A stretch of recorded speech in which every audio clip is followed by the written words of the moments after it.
Greetings Titans, welcome to The Big Picture. I'm Dave, this is Dave Takes It On. It's approaching 5 years since I bought my first EV, so here are my findings, the good, the bad, the ugly. What have I loved, what have I hated? What would make me trade it in, and would I even choose another EV? If so, which one?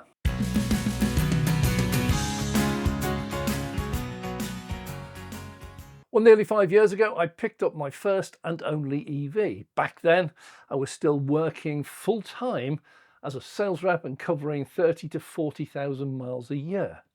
My fuel bill was around £400 a month. My car, I run my own car. It was a Citroën Grand Picasso diesel. I had 190,000 miles on it, and it was facing a multi-thousand-pound repair bill for head gasket, new clutch, several suspension repairs, and a new timing belt. That lot would total far more than the car was worth. It was impossible to sell it as it was, so scrap it or repair it.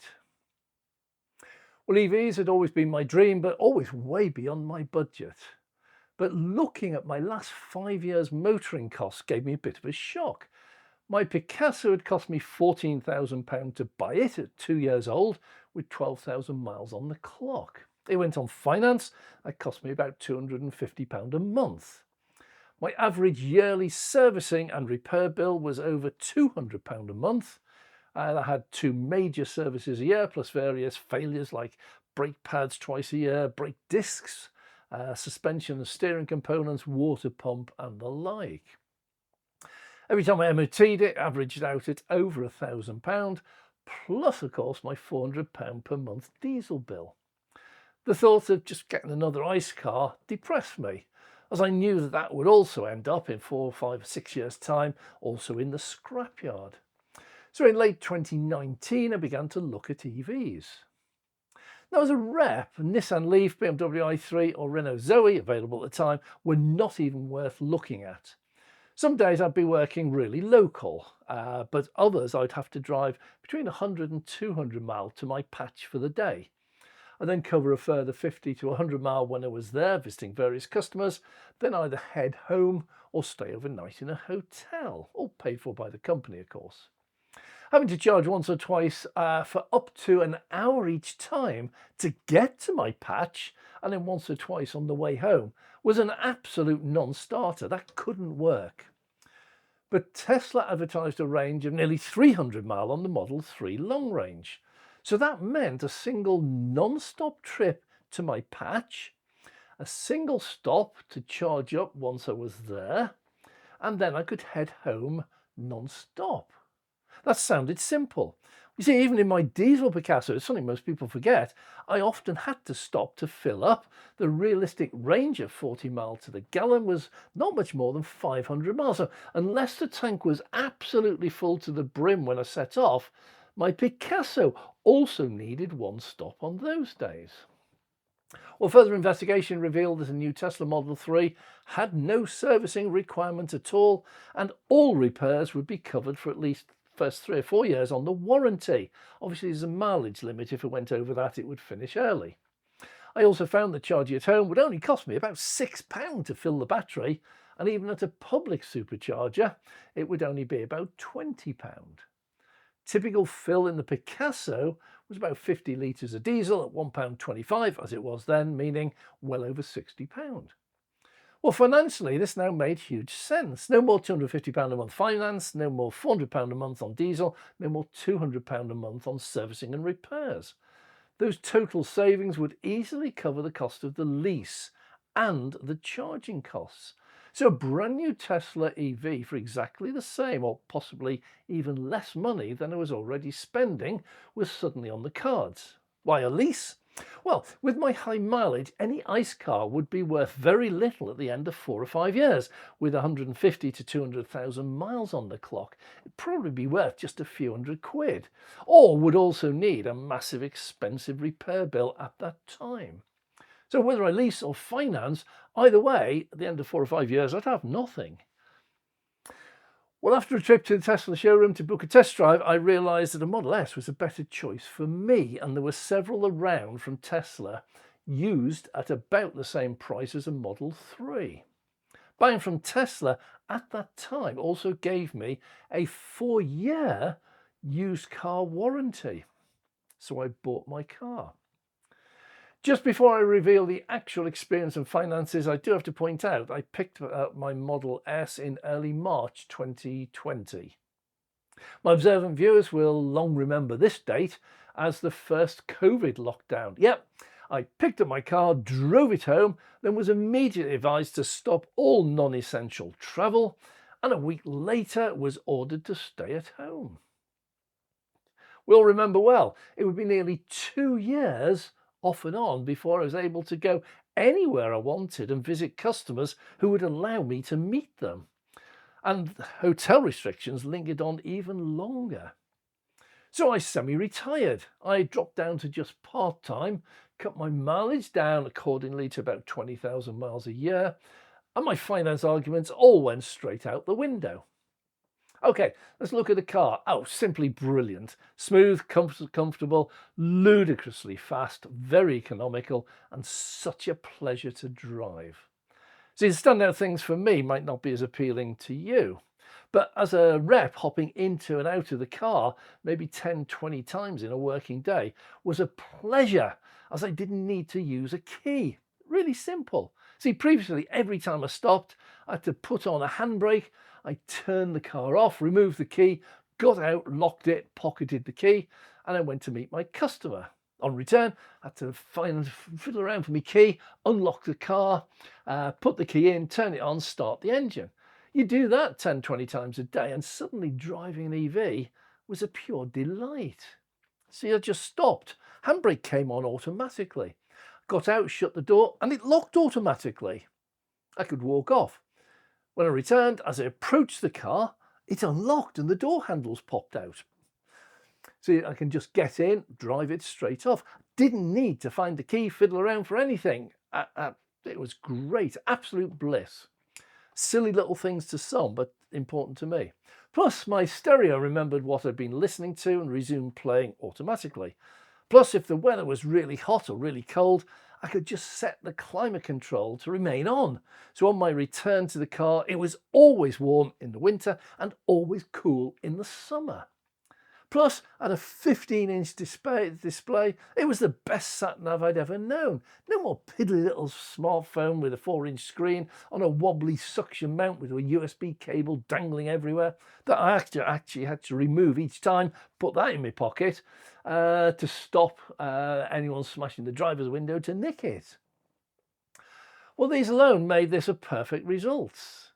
Then I found out that even at just 20,000 miles a year, it was still silly cheap. On local days, it would only cost me £1 or £2.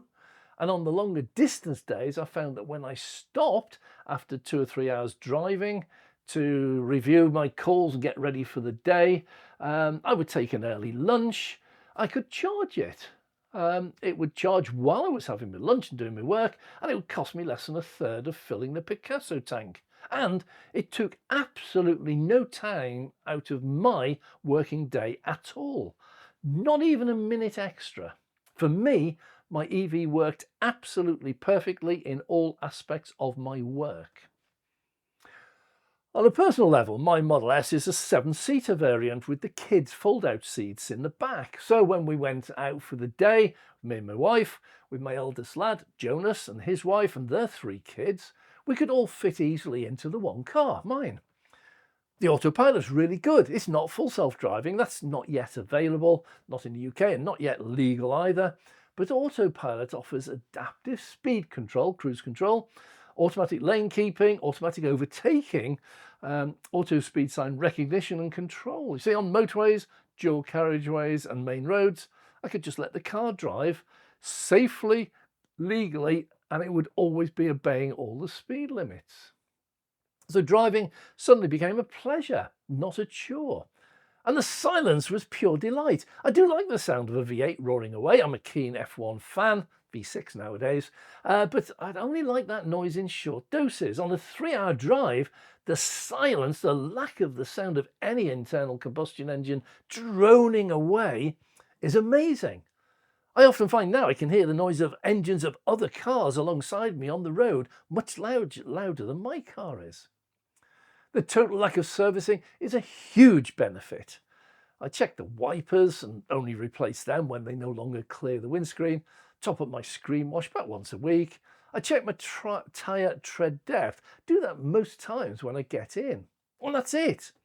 The annual mandatory MOT does the rest. It checks my brakes, steering, suspension, safety features, and for the first 3 MOTs, it found 0 issues and 0 advisories. Nothing wrong at all, no cost. On the 4th MOT, it found that my tyres were low, which I obviously replaced. Obviously, I had 0 repair bills. I did have some issues. I had one suspension arm go, one battery coolant level, which gave me red lights on the dash, one driver's door handle not working, a couple of other niggles, virtually nothing in real life with the mileage I was doing. And they cost me nothing, of course. It was all covered by the warranty. In fact, it actually only came out of warranty earlier this year. Now, I did have the optional CCS2 upgrade, allowing me to use any CCS2 public charger. That's something I couldn't do before this. I don't have CCS2 socket, and that cost 250 quid. I also had the modem upgraded to a 4G. Now that 3G service is closing down, that was 140 quid. Neither was included under warranty. And after warranty, I recently had the suspension bush replaced and the air conditioning pressure tested and refilled. Well, all of the above meant that my total servicing and repair cost for 4 years of motoring came to well under £1,000, compared to my previous £2,000 a year. My insurance cost in the first year was exactly the same as my previous Picasso. My electric bill actually went down, not up. I changed to EDF Energy and they offered for the first 3 years cheap off-peak rate for the whole house of 7 pence a kilowatt hour for 10 hours each evening during the week between 9 p.m. and 7 a.m. Plus we got the cheap rate from Friday 9 p.m. right through to Monday 7 a.m. So by switching the heavy loads like dishwasher to off-peak only at night and the washing machine to only at weekends, around 80% of my annual electricity bill was actually at the cheap rate, only 20% at the peak rate. I saved money that way and also saved the £400 per month on diesel. My public charging totaled way less than £1,000 a year. Niggles, faults, problems? Yeah, obviously, I love the car, but the front fake grille is ugly. It's the only bit of the car I don't like. It's now over 8 years old, so it's really old tech, but it's actually still easily ahead of most other EVs on the road, brand new. Driving's a pleasure, not a chore.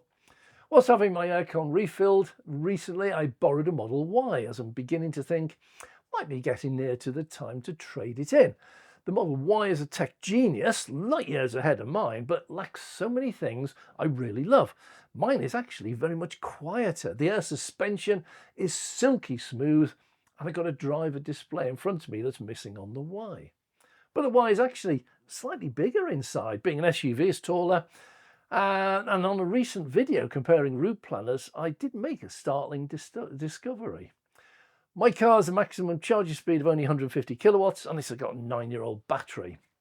The Y has 250 kilowatt maximum speed, charging speed, and brand new chemistry. But on entering a 350-mile trip to Cornwall into my computer, a journey I do regularly to visit family, it's an easy one stop at Bristol for about 45 minutes in my Model S. Usually I'll time that so I'm having lunch. But I find the difference in charging time is only about 30 minutes between my car and the Model Y. So even if I look at the new Model S with a WLTP range of 400 mile, it still suggests a single stop in Bristol, but only for 25 minutes. Although I suspect this wouldn't turn out to be only about 10 minutes in reality with my slower driving style. Well, I've driven all the Tesla models, warranty repairs included a courtesy car each time. The best of these being the Model X P100D. It's an absolute rocket, but I've not yet found a compelling reason to upgrade. My car still gets 1 or 2 over-the-air updates each month, meaning my sat-nav infotainment, a lot of other things are still pretty decent. So what would convince me to upgrade? Well, I'm old, so one day my insurance premiums will start to rocket and my reflexes will slow down further. At some point, I'd normally give up driving and then lose the independence that only a car offers. But the Model 2 might convince me. See, it offers up to 5 miles per kilowatt hour versus my 3 currently, but that wouldn't convince me. But the driver assist safety features would. See, mine monitors my driving, has emergency braking assist and a few other bits and pieces for if my attention wanders and I'm heading into trouble. But the Model 2 will be a league ahead of mine.